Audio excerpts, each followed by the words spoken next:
जय हिंद सभी को। तो देखिए, BHP HCL में कॉरस्पॉन्डिंग क्लर्क और स्टोर असिस्टेंट का जो पोस्ट था, इसका एग्ज़ाम डेट जो है फिक्स हो चुका है। 20 से 30 इसी महीना ले लिया जाएगा। तो 13 तारीख को एडमिट कार्ड आप लोग देख सकते हैं अपना। तो अभी का ऐसा समय है कि जितना से ज़्यादा रिवीजन करें और मॉक टेस्ट लगाएं। मैं आप लोगों को फ़िलहाल तो किरण बुक का मॉक टेस्ट दे रहा था।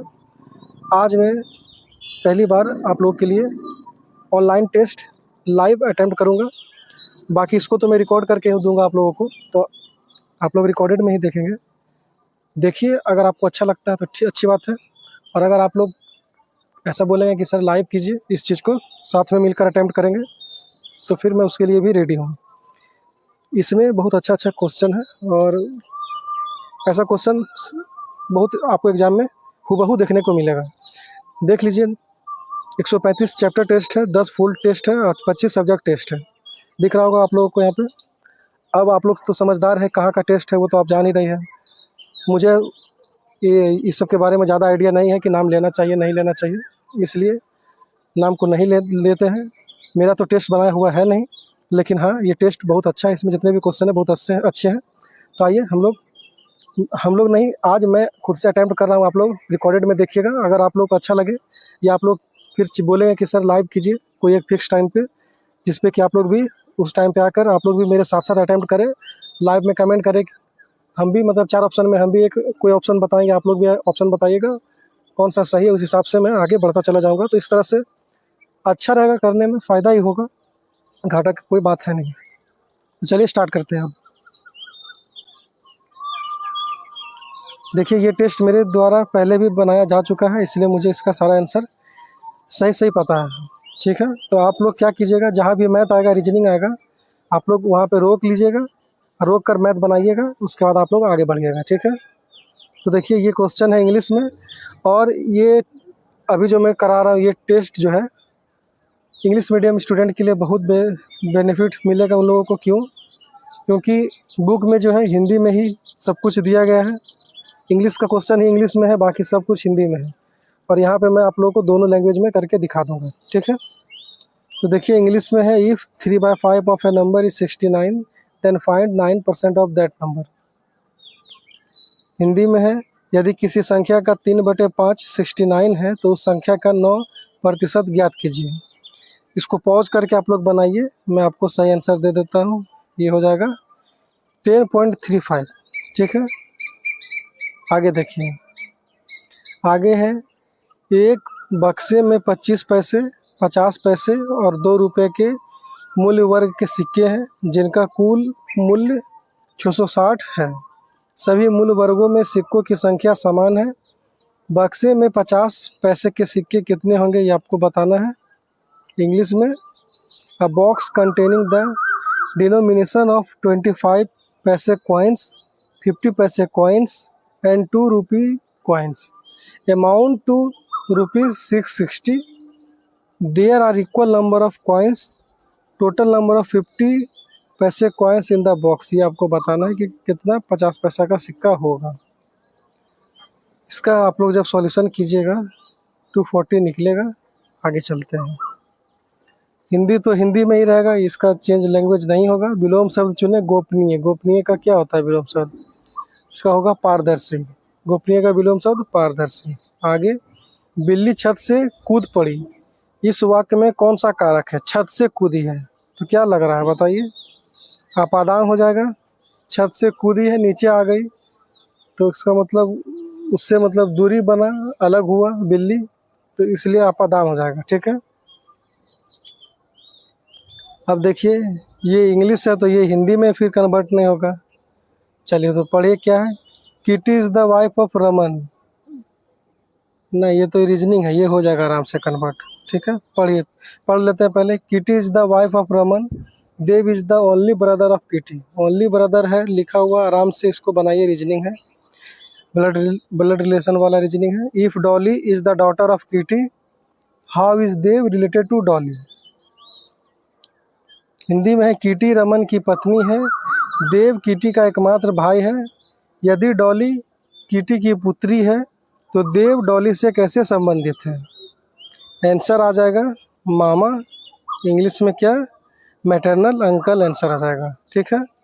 नेक्स्ट 6 नंबर है, A is B is wife, F is the grandson of B, D is the father of F, C is A's daughter, how is F related to C. Blood relation वाला है, बनाइए आप लोग।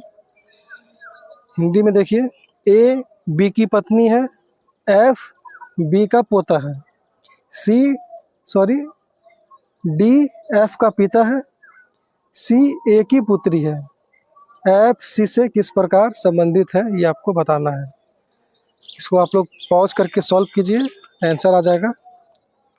भाई का पुत्र, brothers सन।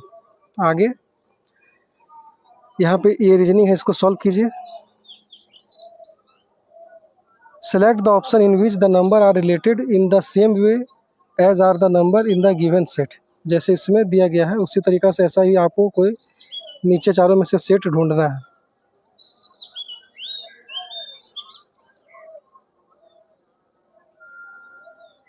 देखिए 4 पंचे 20, 12 पंचे 60, 4 सते 28, 12 सते 84। इस तरह से हो जाएगा क्या, ऑप्शन नंबर 1। हिंदी में क्या है देख लीजिए, उस प्रकार का चयन कीजिए जिसमें संख्या उसी प्रकार संबंधित है जिस प्रकार दिए गए समूह में संख्याएं संबंधित है, तो आंसर हो जाएगा 1। आगे देखिए, इसको सॉल्व कीजिए। ये है देखिए, 16 गुना 4 कितना हो जाएगा, 64, प्लस 2 66, 22 गुने 3 कितना होगा, 66, प्लस 2 68। तो फिर इसको इससे गुना कीजिए, 36 दूनी 72, प्लस 2 78, 72 2 74, तो आंसर हो जाएगा 74। आगे चलिए, इसको आप लोग पॉज करके इसका हल मतलब इसको सॉल्व कीजिए, हल कीजिए। हल करने के बाद, सॉल्व करने के बाद आंसर आ जाएगा 1। इस नंबर और लघुत्तम समावर्तक कितना है, मतलब कि एलसीएम पूछ रहा है। एलसीएम निकालिए इस सब का, निकालिए एलसीएम। निकालने के बाद आंसर निकलेगा 30/11। चलिए इसको बनाइए। If the SP of an item is ₹1500 and the CP is 1250 then the profit percent. Hindi में है, यदि किसी वस्तु का विक्रय मूल्य 150 रुपये है और क्रय मूल्य 1250 रुपये है तो लाभ प्रतिशत ज्ञात कीजिए। जब आप लोग ज्ञात कर लेंगे लाभ प्रतिशत तो 20% आंसर आ जाएगा। शुरू का सारा मैथ है, रीजनिंग है। अगर आप लोग बोर हो जा रहे होंगे तो सीधा आप लोग स्किप करके आगे बढ़ जाइए, ठीक है। लेकिन मैं यही कहूँगा कि साथ साथ आप लोग पॉज करके मैथ भी बनाते चले, अच्छा ही रहेगा आप लोग के लिए। यदि 4 संख्याओं का औसत 17 है तो एक संख्या हटा दी जाए तो औसत 14 हो जाता है, संख्या ज्ञात कीजिए। इंग्लिश में, if the average of 4 number is 17, a number is removed then average become 14, find the number. तो नंबर आप जब फाइंड कीजिएगा तो 26 आ जाएगा सही आंसर। मेरे पास सोने के आभूषण है, इस वाक्य में कौन सी संख्या है। मेरे पास सोने की आभूषण है, देखिए यहाँ पे मेरे पास सोना, इस कैसा, तो क्या हो जाएगा, द्रव्यवाचक संज्ञा हो जाएगा, ठीक है। आगे देखिए, निम्न में से कौन सा वाक्य शुद्ध है। शुद्ध कौन है,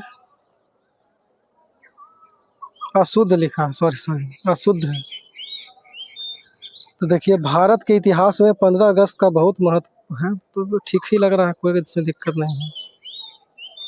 रात उसका प्राण पखेरु उड़ गया, नहीं ये ठीक नहीं लग रहा है। रात उसका प्राण पखेरु, ऐसे नहीं होगा, इसका होना चाहिए था रात उसका प्राण निकल गया, ठीक है। चलिए बाकी ये सब ठीक है। क्या आप मेरे साथ चलेंगे, ठीक है। आज भी लाल बहादुर शास्त्री जी को याद किया जाता है, ठीक है। अशुद्ध जो है वो 2 नंबर है। आगे चलते हैं, इसको बनाइए। A's income is 30% more than that of B, by what percent is B income less than A's income. इसका तो सॉल्यूशन शॉर्ट ही है, देख लीजिए। इधर ए है, मान लीजिए इधर बी है, ठीक है। एक A income is 30% more than that of B. B मान लीजिए 100 है, तो ये है 130। कह रहा है by what percentage B's income less than A's income. A से बी का इनकम कितना कम है, ए से पूछ रहा है, रिलेट करके बताइए। तो देखिए दोनों में 130 से 100 को माइनस कीजिए तो 30 का अंतर है, और ए से पूछ रहा है इसलिए नीचे ए का ही वैल्यू लिखेंगे या गुने 100 कीजिए। अब इसको क्या होना चाहिए, ये हो जाएगा 300/13। 300/13 होगा। जब इसको आप लोग सॉल्व कीजिएगा तो आंसर आ जाएगा 22/1/13, सॉरी 23/1/13, फिर आंसर निकल जाएगा 3। आपको स्टेप बता दिए, आप लोग कीजिएगा। दिए गए वाक्य के खाली स्थान के लिए सबसे उपयुक्त विकल्प है। अर्जुन के सामने एक ही डैश था, मछली की आँख।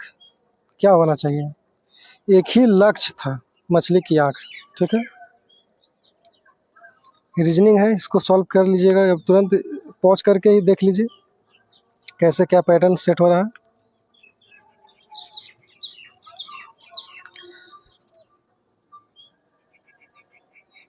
देखिए एस होता है कितना नंबर, एस होता है 19, और 19 में 1 जोड़ेंगे तो 20 हो जाएगा टी। ऐसे भी पढ़ लीजिए एस टी। तो क्यू के बाद क्या आना चाहिए, क्यू आर। आर किस में है, बस एक ही में दिख रहा है 1 नंबर में। तो हो गया आपका काम, यहीं से आर सेलेक्ट करके आगे बढ़े। 15 का स्क्वायर 225, ये तो हलवा है। आगे इसको आप लोग सॉल्व कीजिए पॉज करके, इसका आंसर आ जाएगा plus. What will come opposite to the face containing, star वाले फलक के विपरीत फलक पर क्या आएगा, प्लस आ जाएगा। चलिए आगे। निम्नलिखित में से कौन सा शब्द दूर उपसर्ग का उपयोग, सॉरी दूर उपसर्ग का प्रयोग नहीं बनाया है, उपयोग कर नहीं बनाया है, तो क्या हो जाएगा सही आंसर। इंग्लिश में तो ये होगा ना, ये हिंदी का क्वेश्चन है, तो आंसर है पत्रकार। सब में देखिए, सब में उपसर्ग है दूर दूर दूर, यहाँ पत्रकार में ऐसा कुछ है ही नहीं, तो आंसर हो जाएगा पत्रकार। आगे है, अगर 7 व्यक्ति 16 दिन में एक कार्य कर सकते हैं, उन दिनों की संख्या जिसमें 4 व्यक्ति यह कार्य करते हैं। If 7 men can do a piece of work in 16 days, the number of days in which 4 men do it are। 4 आदमी कितना दिन में करेगा, ये आपको बताना है। इसको आप लोग पॉज करके बनाइए, इसका आंसर आ जाएगा 28। आगे है, निम्नलिखित शब्द का पर्यायवाची बताएं। तो बताएं आप लोग पर्यायवाची। ओज, ओज का क्या होगा पर्यायवाची, ओज का होगा बल होता है, क्या होता है, बल। ओज का पर्यायवाची बल। निम्नलिखित में से किस मुहावरे का अर्थ मन की बात कह देना है। मन की बात कह देना किसका होता है, दिल का गुबार निकालना, यही होगा। दिल का गुबार निकालना मतलब मन की बात कह देना। आगे देखिए, ये सीरीज तो दिख ही रहा है कि ऐड होते जा रहा है, कुछ संख्या ऐड हो रहा है। क्या ऐड हो रहा है, 31 में 6 जोड़ने पे 37, और 37 में 9 जोड़ने पे 46। देखिए सेलेक्ट करते हुए भी है तो दिक्कत हो जाता है। इतना हो रहा है, यहाँ पे 6 जुटा है, यहाँ पे 9 जुटा है, यहाँ पे 14, फिर 21, फिर 30, इस तरह से ऐड हो रहा है। जब इस सब में आप आपस में जब आप अंतर देखेंगे तो आ जाएगा, एक 3 का, एक 5 का, एक 7 का, एक 9 का। तो इस तरह से आप लोग आगे बढ़िए, तरीका बता दिए आपको, और आप लोग जानते ही होंगे इसका फिर आंसर हो जाएगा 111। आप लोग पॉज करके बना लीजिए। फिर नेक्स्ट सीरीज है, इसका आंसर आ जाएगा 157। निम्नलिखित में से हिंदी की ड और ढ व्यंजन ध्वनियाँ किस प्रकार की है। तो ये सब जो व्यंजन है ये है उत्क्षिप्त। ऑप्शन नंबर सी हो जाएगा, ठीक है। लायन डेन में रहता है, डॉग कहाँ रहता है, डॉग रहता है कैनल में। Option number 4। अष्टग्रह किस समास का उदाहरण है। अष्टग्रह 8 ग्रह, नंबर बता रहा है, नंबर कौन बताता है, द्विगु समास बताता है। आंसर हो जाएगा 4। S is younger than R by 7 years if their ages are in the respective ratio of 7:9, how old is S? देखिए इसको बना ही देते हैं, इजी है। S is younger than R by 7 year, ठीक है, 7 साल से S जो है छोटा है। If their ages are in respective ratio of 7:9, इन दोनों का तो अनुपात क्या है उम्र का, 7:9। तो S देखिए यहाँ से यहाँ पे कितना छोटा है, तो S 7:9 में कितना का अंतर आ रहा है, 2 का। यहाँ पे लिखा है कि दोनों में अंतर है 7 का, 7 साल से S जो है छोटा है R से, लेकिन रेशियो में देखेंगे तो S जो है R से सिर्फ 2 ही छोटा है, ठीक है। तो अब कह रहा है कि how old is S, S कितना ओल्ड है, तो S का क्या वैल्यू है, 7 है, तो 7 लिखिए। 7 सते 49 होता है, 49/2 क्या आ जाएगा, 49/2 क्या होगा बताइए, 49/2 हो जाएगा 2 दूनी 4, 2 चौके 8.5, ऑप्शन नंबर 4 से आप लोग टिक करके आगे बढ़ जाएंगे। चलिए आगे देखिए। If Shreya had run at speed of 14 kilometre per hour instead of 7 kilometre per hour, she would have covered 20 kilometre more distance, what will be the actual distance covered by हर। यदि श्रेया 7 किलोमीटर प्रति घंटे के बजाय 14 किलोमीटर प्रति घंटे की गति से दौड़ती तो वह 20 किलोमीटर अधिक दूरी पूरी करती, उसके द्वारा तय की गई वास्तविक दूरी कितनी होगी। तो इसको आप लोग सॉल्व कीजिए पॉज करके, इसका आंसर आ जाएगा 20 किलोमीटर। ये रीजनिंग बनेगा तो आंसर निकल जाएगा। ये तो नॉर्मल दिख रहा है सामने से ही कि यहाँ 2 नंबर वाला सेट करेगा। ये हिंदी का ही क्वेश्चन है, उस विकल्प का चयन कीजिए। ना ये रीजनिंग का है, सॉरी, यहाँ पे चेंज है, ऑप्शन चेंज कर सकते हैं। उस विकल्प का चयन कीजिए जो तीसरे युग्म से उसी प्रकार से संबंधित है जिस प्रकार से दूसरा युग्म पहले युग्म से संबंधित है। हास्यजनक, हास्यपद, चकरा देना, तो क्या होगा फिर, इंग्लिश में फनी, कॉमिकल, बैफल, उसके बाद क्या आना चाहिए, आंसर हो जाएगा कंफ्यूज, भ्रमित। चकरा देना भ्रमित होगा, ठीक है, और इंग्लिश में होगा फनी, कॉमिकल, बैफल, कंफ्यूज, ठीक है। आगे देखिए 33 है। ऐसे देखिए, भारत का राष्ट्रीय पक्षी मोर है, तो रूस का क्या होना चाहिए, बताइए रूस का क्या होगा। रूस का होता है ईगल, जिसको कि महासेन बोलते हैं, इंग्लिश में देख लीजिए। इंडिया का पीकॉक, तो रसिया का ईगल, ऑप्शन नंबर 2। आगे चलते हैं। के का मतलब प्लस है, ग्रेटर देन का मतलब गुना है, इस तरह से ये इसको आप लोग बनाइए। इसका आंसर आ जाएगा 13। लोग पहले सॉल्व कीजिए पॉज करके। चलिए ये भी ब्लड रिलेशन जैसा ही रीजनिंग है, इसको बनाइएगा, सॉल्व कीजिए, नेफ्यू आ जाएगा आंसर, भतीजा आ जाएगा आंसर। दी गई आकृति के समान है, इसके समान में कौन है देख लीजिए। आप लोग अपना सही आंसर कमेंट कीजिए। सही आंसर आ जाएगा इसका ये ऑप्शन नंबर 3, ठीक है। आगे इसका सही आंसर होगा ऑप्शन नंबर 1। पॉज करके आप लोग देखिए, समझिए सही बैठ रहा है या नहीं। तो सही तो बैठ ही रहा है। ये यहाँ चला जाएगा, ये ऐसे चला जाएगा, अब यहाँ पे आ जाएगा ऐसे गोल वाला हो जाएगा। आगे देखते हैं, इसको आप लोग रोक कर देखिए तो आपको समझ में आएगा कि यहाँ पे 1 सही आंसर हो जाएगा। आगे है, ये भी नंबर सीरीज है, श्रृंखला है, इसको आप लोग सॉल्व कीजिएगा तो आंसर देगा ये 232। इसको सॉल्व कीजिए, ये आंसर देगा 15, हिंदी वाला। रीजनिंग में तो कोई भी लैंग्वेज रहे आप लोग समझ ही जाएंगे क्योंकि रीजनिंग है। इसका आंसर आ जाएगा 15। आगे देखिए मैथ है, इसको बनाने पे आपका 5750 आएगा। इंग्लिश में क्वेश्चन देखिए, पॉज करके आप लोग बनाइए। अभी से ही प्रैक्टिस जितना हो सकता है कीजिए, क्योंकि अगर आप लोग सिर्फ अभी कॉन्सेप्ट देख के जाएंगे कि हाँ ऐसे बनता है और सोचेंगे डायरेक्ट एग्जाम हॉल में ही तबाही कर दें, तो शायद आप खुद ही तबाह हो जाएंगे वहाँ पे।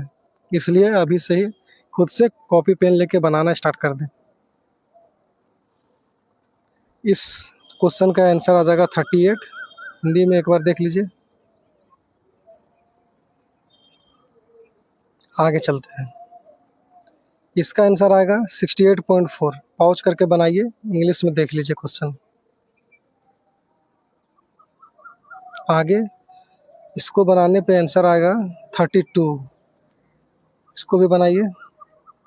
इसका आंसर आएगा 6 घंटा।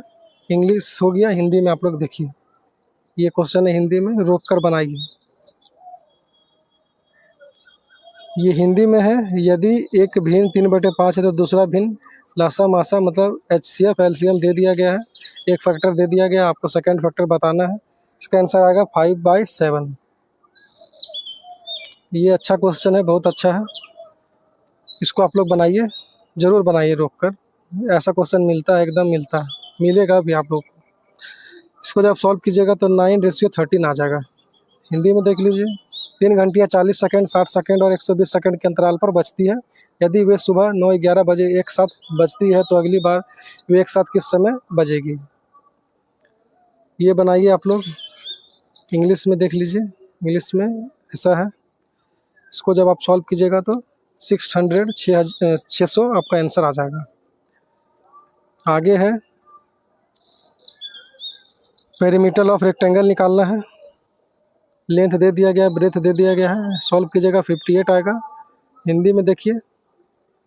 एक आयत की लंबाई 15 सेंटीमीटर और उसकी चौड़ाई 14 सेंटीमीटर है। आयत का परिमय क्या होगा, बनाइए। इसको सॉल्व कीजिए। इसका आंसर आएगा 16। फाइंड द वैल्यू ऑफ के 16 आ जाएगा सही आंसर। अब हो गया मैथ रीजनिंग का झमेला खत्म। अब देखिए, right to property was removed from fundamental right by which amendment. Hindi में है, किस संविधान संशोधन द्वारा संपत्ति के अधिकार को मौलिक अधिकार से हटा दिया गया है। तो क्या होना चाहिए, 44वां संविधान संशोधन होना चाहिए।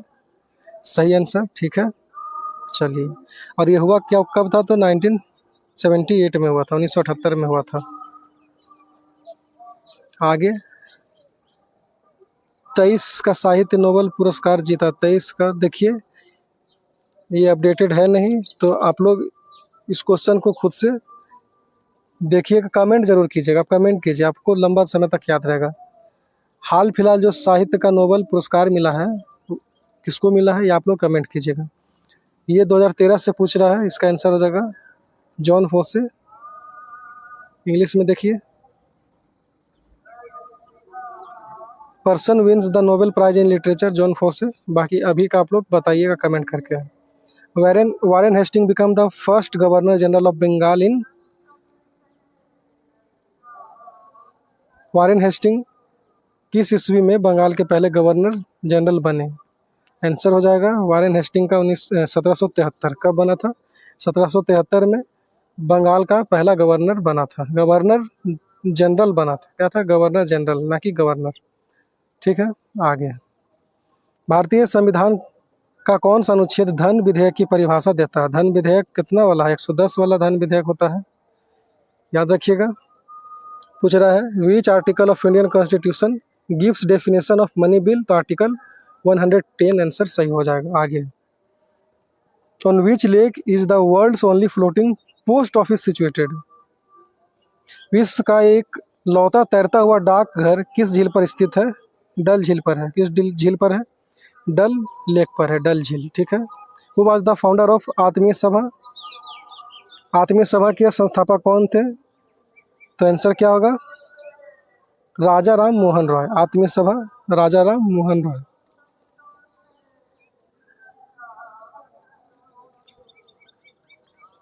विच of the following is not a metalloid.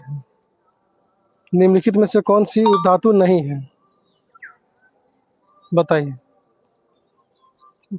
तो इसका आंसर क्या हो जाएगा, silicon, germanium, arsenic, tin. Tin हो जाएगा सही answer. Which of the following is not a metalloid, tin. ये देखिए, what is the name of skill development programme of government of India. Bharat सरकार के कौशल विकास कार्यक्रम का क्या नाम है, तो नाम है प्रधानमंत्री कौशल विकास योजना। इनमें से कौन सी एक वित्तीय चट्टान है, इंग्लिश में है प्लूटोनिक रॉक।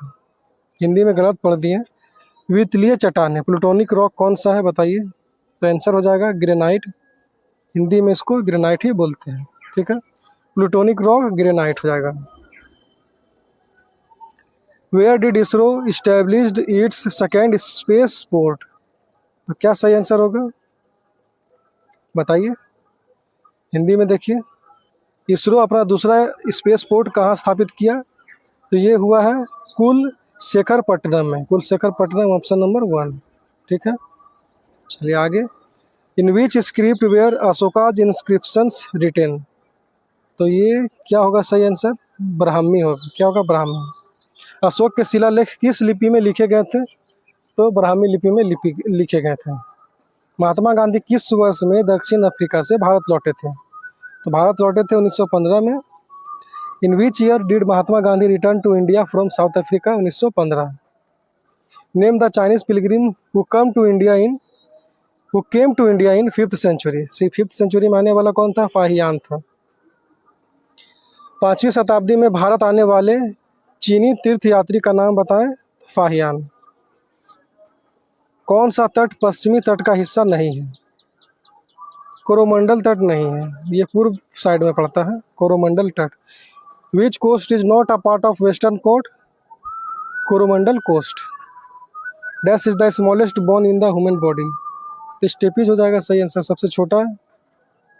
मानव शरीर का सबसे छोटी अस्थि है स्टेपीज।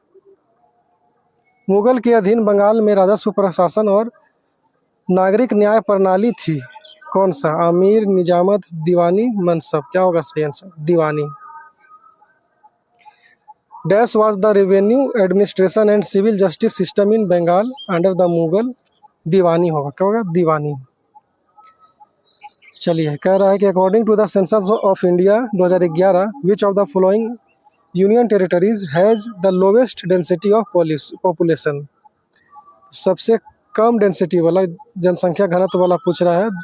भारत की 2011 की जनगणना के अनुसार निम्नलिखित में से किस केंद्र शासित प्रदेश में जनसंख्या का घनत्व सबसे कम है? तो अंडमान व निकोबार द्वीप समूह होगा, अंडमान एंड निकोबार आइलैंड, ठीक है।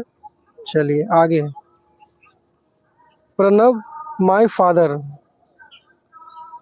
ए डॉटर रिमेंबर्स पुस्तक किसके द्वारा लिखी गई है?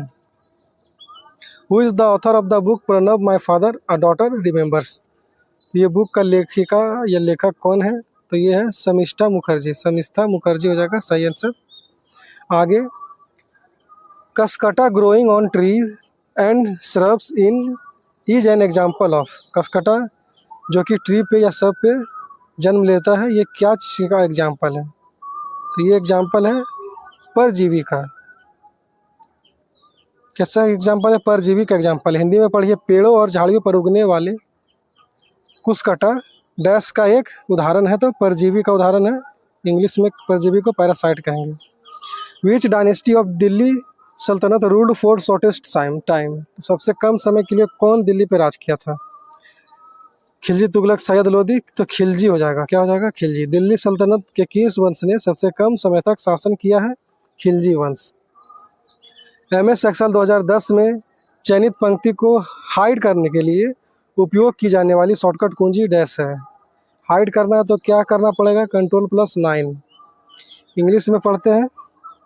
In MS Excel 2010 the shortcut key use to hide the selected row is Ctrl+9।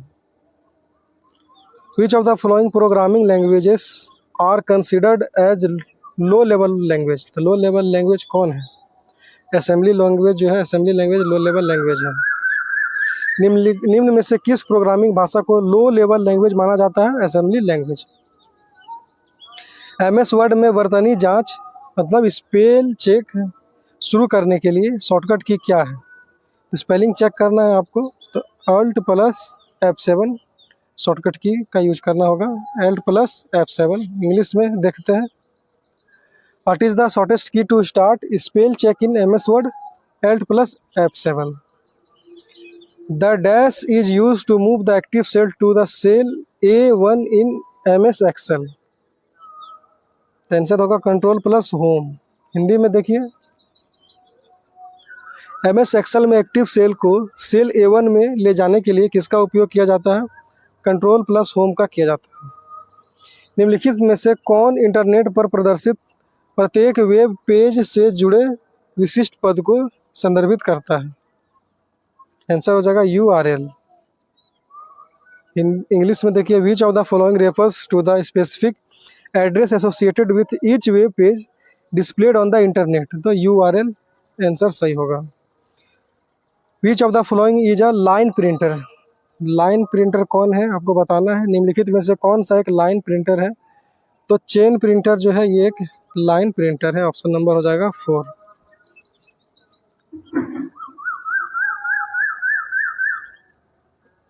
आगे देखते हैं। Integrated circuits were used in which generation computer. तो क्या होना चाहिए आपके हिसाब से? थर्ड होना चाहिए। हिंदी में देखिए, एकीकृत सर्किट का प्रयोग किस पीढ़ी से संबंधित कंप्यूटर में किया गया था? तीसरी पीढ़ी। आगे है, इनमें से कौन सा कंप्यूटर के CPU के लिए उपयोग आता है? तो क्या होना चाहिए आंसर? माइक्रो प्रोसेसर होगा। इंग्लिश में देखिए, which of this is used as CPU in computer. तो माइक्रो प्रोसेसर। टेलीफोन लाइनों पर कंप्यूटर फाइलों को प्राप्त करने और भेजने के लिए निम्नलिखित में से किसका उपयोग किया जाता है? मॉडेम का यूज होता है। इंग्लिश में देखिए, which of the following is use to receive and send computer files over telephone lines. Modem का यूज होगा, modem. In MS word and MS Excel which of the following is the shortest key to paste content to from clipboard. Clipboard से अगर आपको कोई चीज़ को paste करना है तो क्या कीजिएगा? कंट्रोल+V ही करना पड़ता है। हिंदी में देख लीजिए, MS वर्ड और MS एक्सेल में क्लिपबोर्ड पर कंटेंट पेस्ट करने वाली शॉर्टकट की निम्नलिखित में से कौन सी है? कंट्रोल+V है। कंप्यूटर शब्दावली में CLI का पूर्ण रूप क्या है? तो CLI का पूर्ण रूप क्या है? Command line interphase. क्या होगा? कमांड लाइन इंटरफेज CLI होता है। आंसर हो जाएगा option number 1, command line interface. The development of world wide web began in 1989 होगा। हिंदी में है, वर्ल्ड वाइड वेब का विकास शुरू हुआ 1989 में। आगे, एक डैश का मुख्य उद्देश्य इंटरनेट के माध्यम से आपके कंप्यूटर पर अनधिकृत पहुंच को रोकना है। तो क्या आंसर होगा? फायरवॉल होगा। इंग्लिश में पढ़िए, a firewall main purpose is to prohibit unauthorised access to your computer by the internet. क्या होगा answer? Firewall. The box where we can type the URL in browser is called. उसको क्या कहते हैं? कौन सा बॉक्स कहेंगे जहाँ पे हम लोग URL टाइप कर सकते हैं? कहते हैं एड्रेस बार। क्या कहते हैं? Address bar. हिंदी में पढ़ दिए। हिंदी में है, वह बॉक्स जहाँ हम ब्राउजर में URL टाइप कर सकते हैं उसे कहते हैं एड्रेस बार। MS वर्ड 2010 में एक फाइल को प्रिंट करने के लिए कौन सा शॉर्टकट की चाहिए आपको? कंट्रोल+P से होता है। शॉर्टकट की यही है प्रिंट करने का। इंग्लिश में देखना है, in MS word 2010 the shortcut key use to print a file is control P. HDMI का फुल फॉर्म क्या होता है? इसका फुल फॉर्म होगा high definition multimedia interface. Option number 3, high definition multimedia interface.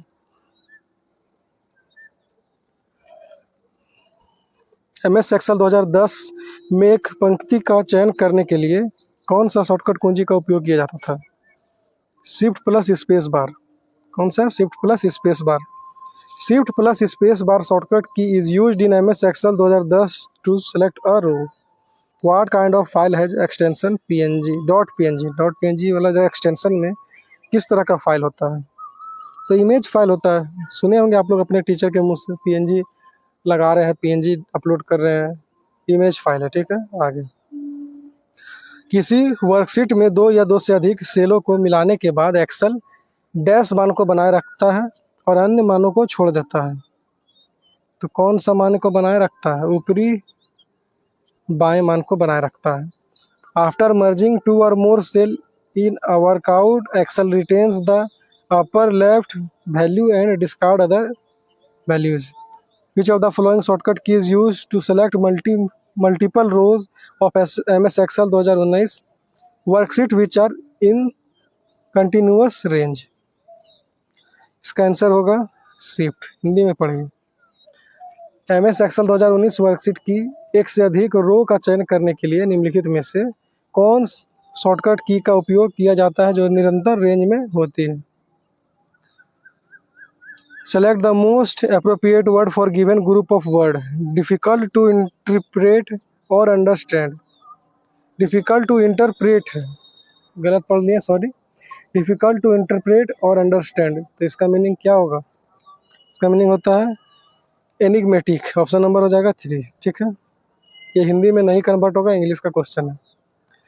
Choose the word which is most nearly the same in meaning as word printed in bold. Agony, agony का अर्थ क्या होता है? एगोनी का होता है तीव्र, तेज, पीड़ा, कष्ट, व्यथा, ये सब एगोनी होता है। और आपको कहा कि इसी तरीका का हमको कुछ और बताना है, तो आंसर देखिए, दुख कष्ट हो रहा है तो फिर जॉय तो होगा नहीं, पीस होगा नहीं, कंटेनमेंट भी नहीं होगा, ये भी ठीक ठाक सिचुएशन है। टॉर्मेंट हो जाएगा, दुख भरा सिचुएशन, ठीक है। आगे देखिए, the following sentence has been divided into 4 parts, one of them contain an error, select the part that contain the error from the given options. The sun revolves around a earth, तो क्या होना चाहिए?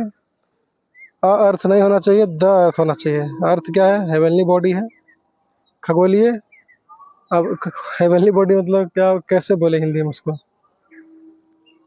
खगोलीय पिंड है, ऐसे ही शायद कहीं ना कहीं तो पढ़े हैं खगोलीय पिंड, इसलिए वहाँ पे द का यूज सही होगा, ठीक है। चलिए आगे देखते हैं, कोई आंसर छूटा भी है क्या?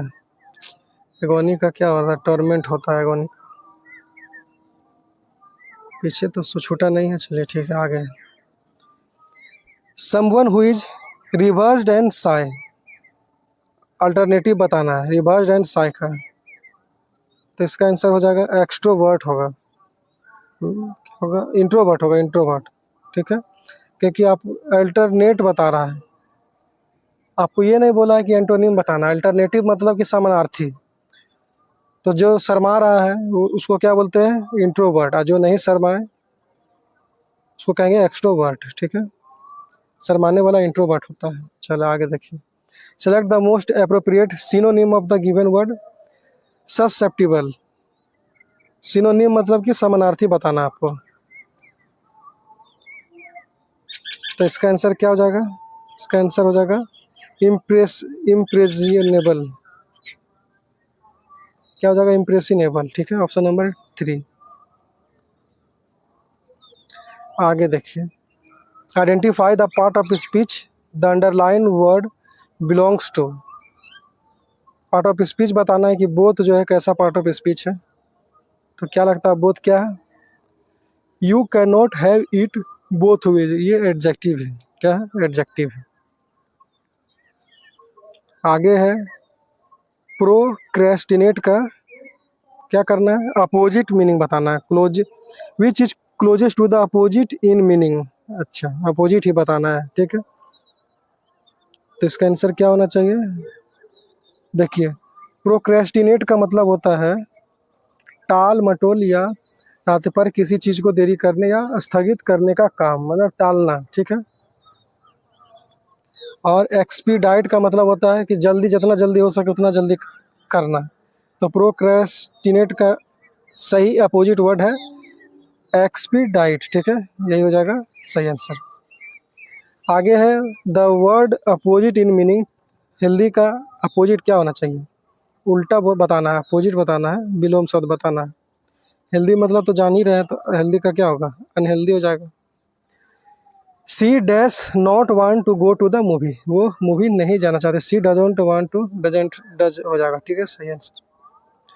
आगे है, बताना आपको कि किसमें एरर है।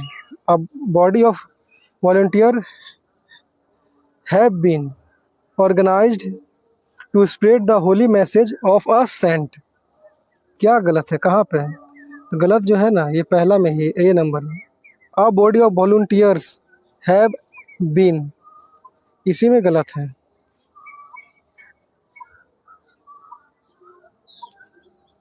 होना चाहिए क्या, a body of volunteers has been, ठीक है, क्या होना चाहिए, हैज बीन, क्योंकि ये यहाँ पे जो आएगा ये वॉलंटियर के चक्कर में नहीं आएगा, ये आएगा अ बॉडी के चक्कर में, इसलिए यहाँ पे क्या आएगा, हैज लगेगा, ठीक है। तो आंसर जो है गलत ए नंबर में ही मिस्टेक है। देख लीजिए इस तरह से तो सारा तो ऑप्शन चूज कर ही लिए हैं। 100 नंबर तो ब्लैंक दिखा रहा है, 100 तो चूज किए ही है। ओहो 100 चूज, ओहो 95, 94, 95, 96 छूट गया। 94, 95, 96, अभी जल्दी से देख लेते हैं। 96 का क्या था, बोथ, बोथ क्या एडजेक्टिव है। सस्पेक्टिबल क्या होता था, तो इसका आंसर था इम्प्रेजिनेबल, और one who is reserved and shy, इसको कहते थे इंट्रोवर्ट। चलिए अब तो सब हो गया।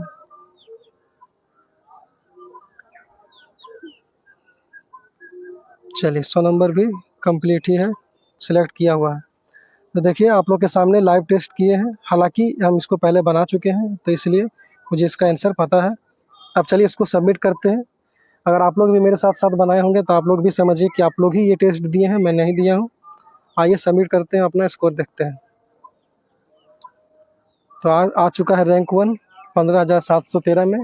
ये मेरा ही रैंक नहीं है, ये आप लोग का भी रैंक है जो भी मेरे साथ अभी टेस्ट दिए हैं, ठीक है। Score 100 out of 100। अगर आपको इस तरह का चीज़ चाहिए, इसमें देखिए टोटल 10 सेट है और सारा अच्छा क्वेश्चन है, आप लोग देखे ही होंगे। अगर आप लोग बोलेंगे तो इसको करवाएंगे कंटिन्यू, जैसा आप लोग का सपोर्ट रहेगा वैसा करेंगे। और अगर आप ये कहते हैं कि सर इसी चीज़ को लाइव करवाइए ताकि आप लोग भी कमेंट कर सके इसका सही आंसर क्या होना चाहिए, तो मैं इसको लाइव भी करवा दूंगा, एक कोई फिक्स टाइम पर निकाल के, क्योंकि ज़्यादा दिन बचा नहीं है, आज से 10 दिन है, कल आप लोग का एग्ज़ाम ले लिया जाएगा, तो इतना तो कर ही सकते हैं। अच्छा लगा हो तो प्लीज़ लाइक और शेयर करें अपने दोस्तों को। मिलते हैं नेक्स्ट वीडियो में। जय हिंद।